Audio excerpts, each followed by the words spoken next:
একদল কবর থেকে উঠে খালি গায়ে খালি পায়ে হাসরের ময়দানের দিকে যেতে থাকবে, তারা হবে পদাতিক।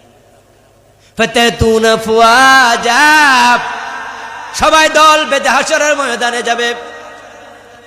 গায়ে কাপড় নাই, পায়ে জুতা নাই, মাথায় টুপি নাই, একবারে মায়ের পেটে সন্তানের মতো উলঙ্গ হাসরের ময়দানে যাচ্ছে হেঁটে হেঁটে।